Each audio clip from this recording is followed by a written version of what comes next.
Hello, my name is Chase Cuddy. And I'm Mike Chappelle. Today we're going to be talking about why the United States of America invaded Iraq territories. Was it because of the trillions of dollars of oil? Was it because of the previous terrorist attacks? Or was it because of the weapons of mass destruction, as claimed? Today, we are going to find the truth, so stay tuned. Thank you.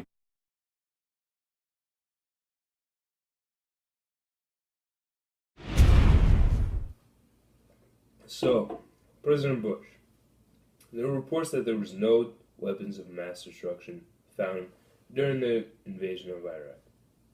How does that make you feel? You know, when we first got in there and started looking around and didn't find anything, you get that kind of sinking feeling that, uh-oh. And then time went on, and then we got tips, you know, I'll never forget the tip that there was crates buried, you know, hidden in the Euphrates River. So they found, maybe these are them, and they've sent frogmen, and there was nothing there. And so, and then, of course, George Tenet had the inspectors go back in, or David Kay and Dulfer, and that pretty well was a period at the end of the sentence there. And yeah, I felt terrible about it. And on the other hand, those reports did point out that Saddam Hussein was very dangerous, that he had the capacity to make weapons, and I'm convinced that if he were in power today, the world would be a lot worse off. So, President Bush, you are saying that there was, at one point, evidence that there was weapons of mass destruction in Iraq? Right, that the evidence showed that he had WMD. Do you take any responsibility for making the U.S. invade Iraq, not finding any weapons of mass destruction, and not accomplishing anything except for killing Saddam Hussein? And do you think that the people are losing confidence in their government because of the acts that happened in Iraq? I can see that. First of all, I was responsible. And the 2004 campaign was partially about that responsibility. But, yeah, I mean, the commander-in-chief responsible. And, you know, I wish we'd have found weapons of mass destruction. However, that doesn't make the cause a lost cause. Right. Aside from that, we have footage of the presidential conference Bush is attending. In the conference, he explains his reasoning for invading Iraq. This is the clip. Suiciders to kill innocent life, who had relations with Zarqawi. Imagine what the world would be like with him in power. The idea is to try to help change the Middle East. Now look, part of the reason we went into Iraq was the main reason we went into Iraq at the time was we thought he had weapons of mass destruction. It turns out he didn't, but he had the capacity to make weapons of mass destruction. But I also talked about the human suffering in Iraq, and I also talked the need to advance a freedom agenda. And so my answer to your question is that imagine a world in which Saddam Hussein was there, stirring up even more trouble in a part of the world that had so much resentment and so much hatred that people came and killed 3,000 of our citizens. You know, I've heard this theory about, you know, everything was just fine until we arrived, and then, you know, kind of stir up the hornet's nest theory. It just doesn't hold water as far as I'm concerned. The terrorists attacked us and killed 3,000 of our citizens before we started the freedom agenda in the Middle East. They were.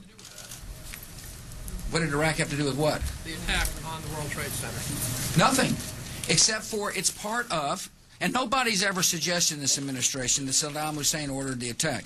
Iraq was the lesson of September the 11th is take threats before they fully materialize, Ken. Nobody's ever suggested that the attacks of September the 11th were ordered by Iraq. I have suggested, however, that resentment and the lack of hope create the breeding grounds for terrorists who are willing to use suiciders to kill to achieve an objective. I have made that case. And one way to defeat that,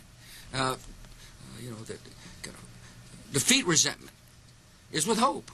And the best way to do hope is through a form of government. Now, I said... All right, so were you able to catch that? Let's replay it for you. They were... What did Iraq have to do with what? The attack on the World Trade Center. Nothing, except... So, as you can see in the video, Bush admits that Iraq had absolutely nothing to do with 9/11. He also earlier states that there was no weapons of mass destruction found during the invasion. So it leaves us with one conclusion: the mass production of oil located in Iraq. But before we get into that, let's ask others what they think.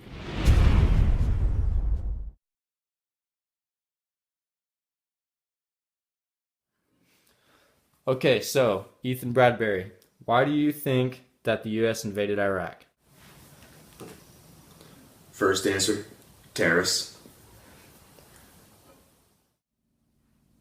All right, Ethan Bradbury, it's time to elaborate. So why do you think it's the terrorists' fault that the U.S. invaded Iraq? Because they were crossing borders, they need to be destroyed. All right, so we have Dan here, who's currently a retired Air Force. So Dan, why do you think that the U.S. invaded Iraq? They invaded Iraq. There was a few things going on at that time. Iraq was on the verge of taking over Saudi Arabia, or attempting to, and they also had weapons of mass destruction that we didn't want to be used against us or anybody else. So that's the main reason we went in and invaded Iraq, to secure number one, Saudi from being overtaken by Iraq, and allowing weapons of mass destruction being used against other countries. So we got Mike Cuddy here. Mike, why do you think the U.S., invaded Iraq? Fuel prices, oil. Can you explain a little bit more on your reasoning? Soaring fuel prices. Diesel was almost $6 a gallon at one point. As you can see, we have multiple different perspectives on why the U.S. invaded Iraq. For example, Ethan Bradbury, he talked about terrorism and that there was a lot of terrorists in Iraq and that's why we invaded. Also, we have Dan Hurt. He believes that the reason we entered Iraq was because of the weapons of mass destruction that were supposed to be destroyed during the Gulf War. Then we have Mike Cuddy. He believes that it was because of all the oil located in Iraq, with the skyrocketing diesel prices. We believe that the reason we invaded Iraq was because of all the oil, all the billions and gallons, Trillions of dollars of oil located in Iraq. But we'll get more into that in the facts.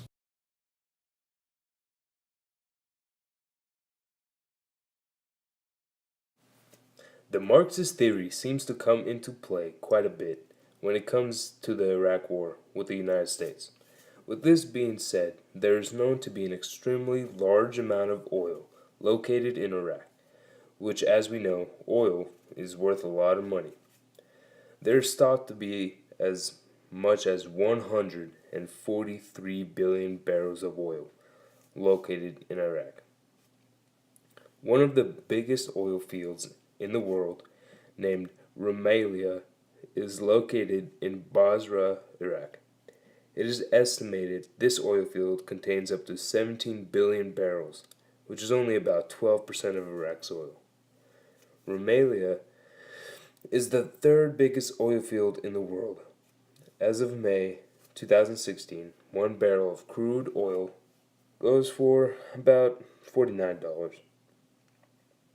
So just the Rumaila oil field alone is worth as much as $833 billion US. This huge amount of oil could help out America economy-wise tremendously. It is believed and even said by some that the real reason the United States invaded Iraq was for the high dollar amount of oil within Iraq. General John Abizad, former head of U.S. Central Command and military operations in Iraq, was quoted saying, "Of course it's about oil. We can't really deny that. Many say this does not justify the United States to invade Iraq. Many others believe we invaded Iraq because of historical events that occurred in the past." So as you can see, oil is at a very high expense for the United States. And there's an extreme amount of oil located all over Iraq. All of this oil can benefit the United States in multiple different ways. It can boost the economy tremendously and decrease U.S. debt. So the most prominent answer for the U.S. invading Iraq is oil. There's trillions of dollars to be made off of oil in Iraq. The U.S. economy runs on oil. Oil prices go down from all the oil, economy goes down. So, that concludes this episode today of the Chase and Michael Show. Next time on the Chase and Michael Show, we talk about why mouse like cheese.